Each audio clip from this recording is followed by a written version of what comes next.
10 सवाल पूछती हूँ योगी की सरकार से, 10 सवाल पूछती हूँ लाशें छिपाने वाले मक्कारों से, मैं 10 सवाल पूछती हूँ महाकुंभ की सुरक्षा अभेद्य बताने वालों से, 10 सवाल पूछती हूँ लोगों की भावनाओं के साथ खेलकर उनको कुंभ तक लाने वाले वोट बैंक के भूखे भेड़ियों से, मैं 10 सवाल पूछती हूँ दूसरी भगदड़ छिपाने वालों से, मैं 10 सवाल पूछती हूँ प्रधानमंत्री का ख्वाब देख रहे मुख्यमंत्री से। है हिम्मत तो इन सवालों के जवाब दो। झूसी में हुई भगदड़ की बात सरकार ने क्यों छुपाई? झूसी में मारे गए लोगों की लाशों को कहां गायब किया गया? क्या झूसी भगदड़ में मारे गए लोगों की लाशें मेले वाले अस्पताल न ले जाकर शहर में कहीं और ठिकाने लगा दी गई? क्या सरकार ने केवल संगम में मारे गए लोगों का आंकड़ा जारी किया? क्या मेला अधिकारियों ने सीएम योगी आदित्यनाथ को पूरी बात नहीं बताई? क्या केवल मेडल और प्रमोशन के लिए अधिकारियों ने लाशें तक छिपा ली? इतना समय बीत जाने के बाद भी मारे गए लोगों की सूची क्यों नहीं जारी की गई? भास्कर कहता है कि मौनी अमावस्या पर 400 लोगों ने अपनों को खोने की शिकायत खोया पाया केंद्र पर की थी। क्या इस सूची में हमेशा के लिए खो गए लोग भी थे? क्या भगदड़ में 30 से ज्यादा लोग मारे गए? क्या केवल सरकार की इज्जत बचाने और झूठी शान बनाए रखने के लिए लाशों की सही संख्या और भगदड़ की भयावहता को छिपा लिया गया? कि हमारा मुख्यमंत्री झूठा है। जिस सच को छुपाने के लिए सरकार हर मुमकिन कोशिश करती रही, जिस सच को दबाने के लिए प्रशासन ने भगदड़ होने की बात से भी पल्ला झाड़ लिया था, जिस सच को गायब कर देने के लिए सत्ता, प्रशासन और उनका बिकाऊ मीडिया लोगों की मौतों को भी झुठलाता गया। जब महाकुंभ की भगदड़ में मरे लोगों की लाशें चीख चीख कर ये कह रही थी कि आपकी अव्यवस्था ने हमारी जान ले ली, तब क्या सरकार, क्या प्रशासन और क्या उनका बिकाऊ मीडिया सब चुप्पी मारकर मुंह फेर कर बैठ गए। महाकुंभ में हुई भगदड़ ने कईयों की जान ले ली, लेकिन कुछ बेशर्म बाबा जो खुद को सनातनियों का गुरु बताते हैं, वो चाटुकारिता और सरकार के चरण वंदना के चक्कर में लोगों की मौत को मौत नहीं, मोक्ष बताने में लगे हुए हैं। धीरेन्द्र शास्त्री कह रहे हैं कि लोग महाकुंभ में मरे नहीं हैं, उन्हें मोक्ष मिल गया है। सुनिए जरा ये बेशर्म बाबा, सो कॉल्ड बाबा क्या बोल रहे हैं, सुनिए। ये महाप्रयाग है, मृत्यु सबकी आनी है, एक दिन मरना सबको है, पर कोई गंगा के किनारे मरेगा तो वो मरेगा नहीं, मोक्ष पाएगा। धीरेन्द्र शास्त्री जी, आपको थोड़ी भी शर्म नहीं आई? ऐसी दर्दनाक हादसे को आप मोक्ष का रास्ता बता रहे हैं? अरे इतना ही अगर आपको मोक्ष का ज्ञान है तो जाइए गंगा के किनारे खुद ले लीजिए ना मोक्ष, बड़े आए।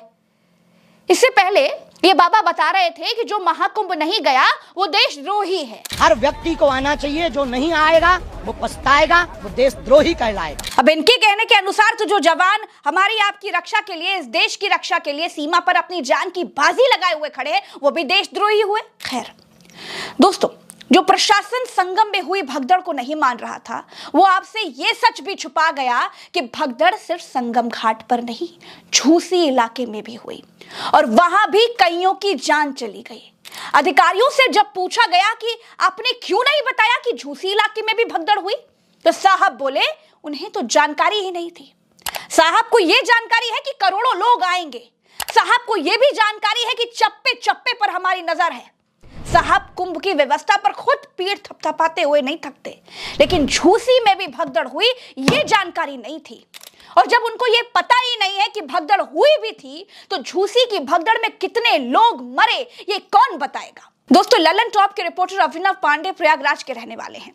उन्होंने ऐसे ऐसे सच खोल दिए जो शायद वो सामने नहीं लाते तो वहां भी मौतों पर पर्दा डाल दिया जाता। उन्होंने बताया कि एक दुकान के अंदर लोगों की लाशें पड़ी हुई थी, दुकान के बाहर लाशें पड़ी हुई थी। 2-2 दिन तक तो ट्रक सिर्फ मलबा उठाने के लिए लगे हुए थे। वहां के लोग कह रहे थे कि मौत के आंकड़ों को छुपाया जा रहा है, सही जानकारी छुपाई जा रही है, लेकिन किसी की कोई जवाबदेही नहीं है। क्या है कोई सवाल पूछने वाला कि झूसी में जो गाड़ियां मलबा भर रही थी वो कहां से आया, और जिन लोगों के सामान और कपड़ों से सड़कें पटी पड़ी थी वो लोग कहां गायब हो गए? दोस्तों, भास्कर की एक रिपोर्ट बता रही है कि 1500 लोग तो लापता हैं। उनके परिवार के लोगों को यह तक नहीं पता है कि उनके परिजन जिंदा भी हैं या फिर नहीं। लेकिन सरकार 30 लोगों की मौत का आंकड़ा बताती है। क्या झूसी में मरे लोगों की गिनती भी इन्हीं 30 लोगों में है, या इन्हें अभी तक आप गिन ही नहीं पाए हैं? कोई है सवाल पूछने वाला? जो मीडिया, जो गोदी मीडिया हिंदू हिंदू का नाम लेकर प्रोपेगेंडा चमकाता रहता है, छाती पीटता है, कहां गए वो? निगल गए इन हिंदुओं की मौत का सच? कोई पूछे या ना पूछे, मैं सवाल पूछूंगी। मैं सवाल पूछना नहीं छोड़ूंगी।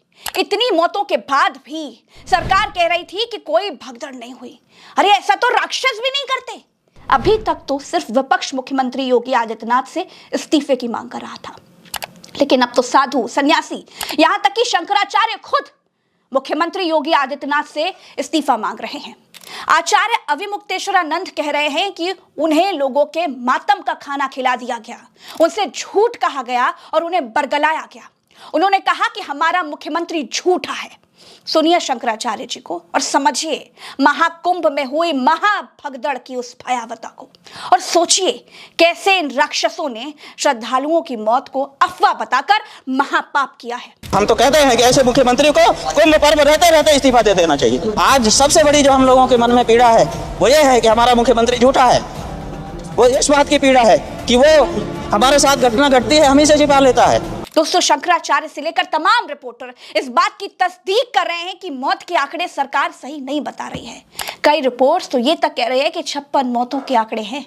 आप सोचिए कैसी बेशर्मी और फरेब की सारी हदें पार कर दी जा रही हैं। कैसे आप लोगों से झूठ बोला जा रहा है। आपकी जान की क्या अहमियत है इन सरकारों के लिए, इसी से अंदाजा लगा लीजिए कि आपकी मदद के लिए सरकार आगे आने के बजाय सरकार और प्रशासन आपके अपनों की मौत को छुपा लेने में ही अपनी सबसे बड़ी उपलब्धि समझ रहा है। अभी भी वक्त है, संभल जाइए दोस्तों। नमस्कार।